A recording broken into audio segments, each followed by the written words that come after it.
அநியாயமா ஒரு உயிரே போயிடுச்சு. ஸ்ரீவில்லிபுத்தூர்ல கடைகள்ல யாசகம் கேட்டு திருநங்கை முத்தரசு வந்து பாத்தீங்கன்னா போலீஸால கொடுமை செய்யப்பட்டாங்கல்ல. நம்ம ஒரு வீடியோ போட்டிருப்போம்.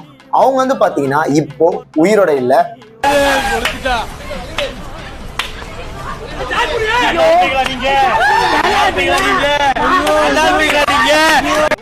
அடித்தாங்க முடியல, பெட்ரோல் ஊத்திக்கிட்டு அவங்க தீயப்படுத்தி விட்டுட்டாங்க. முடியல.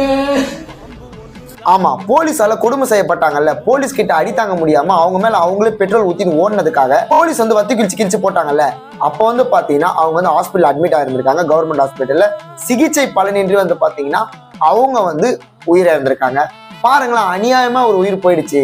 அவங்க எவ்வளவு கஷ்டப்பட்டிருப்பாங்கல்ல. அவங்களுக்காக கேட்க யாரும் வரமாட்டாங்க, அவங்களுக்குன்னு ஒரு நாதி கிடையாது அப்படின்ற ஒரே காரணத்துக்காக அவ்வளவும் ஆணவத்திலேயே அகம்பாவத்திலேயே இவங்களை கொடுமைப்படுத்தி இவங்களுக்கெல்லாம் எதனா ஒண்ணுன்னா யாருமே வரமாட்டாங்க, யாருமே கேட்க மாட்டாங்க அப்படின்ற ஒரு காரணத்துக்காக அவங்கள பாருங்க எவ்வளவு கொடுமைப்படுத்தி லாஸ்ட்ல அவங்க உயிரே போயிடுச்சு. அவங்க கடைக்கடையா போய் யாசங்க கேட்கும் போது நீங்க எல்லாம் கேட்கக்கூடாது போங்க அப்படின்னு சொல்லியிருந்தா கூட இன்னத்துக்கு அவங்க உயிரோட இருந்திருப்பாங்க. ஆனா அதெல்லாம் பண்ணாம அவங்கள போலீஸ் ஸ்டேஷனுக்கு கூட்டிட்டு போயிட்டு அடிச்சு துன்புறுத்தி பாருங்க கடைசியில அவங்க உயிரே போயிடுச்சு. இங்க ரேப் பண்ணிட்டு போறவன், கொலை பண்ணிட்டு போறவன் எல்லாருமே வந்து பாத்தீங்கன்னா சுதந்திரமா தான் வெளியே சுத்திட்டு இருக்கானுங்க. அவங்களும் வந்து பாத்தீங்கன்னா போலீஸ் வந்து உடனே போய் ஆக்ஷன் எல்லாம் எடுக்க மாட்டுது. ஒருத்தன் கஞ்சா கடத்துவான், கஞ்சா விற்பான், இது எல்லாமே வந்து பாத்தீங்கன்னா போலீஸ் தெரிஞ்சவங்க வந்து பாத்தீங்கன்னா எந்த ஆக்ஷனுமே எடுக்காம நாட்டுல அவன் என்னென்ன தப்போ பண்றான் அது எதையுமே போலீஸ் கண்டுக்காம பாவம் இவங்க வயிற்று பழப்புக்காக அவங்களோட அன்றாட வார்த்தையை பூர்த்தி செய்யறதுக்காக கடைக்கடையா போய் யாசகை கேட்டுட்டு இருக்காங்க. அவங்கள கொடுமைப்படுத்தி ஒரு உயிரே போக வச்சாச்சு. பாருங்களேன், இதெல்லாம் எங்கன்னா நடக்குமா? இதை பத்தி என்ன சொல்றதுனே தெரியல.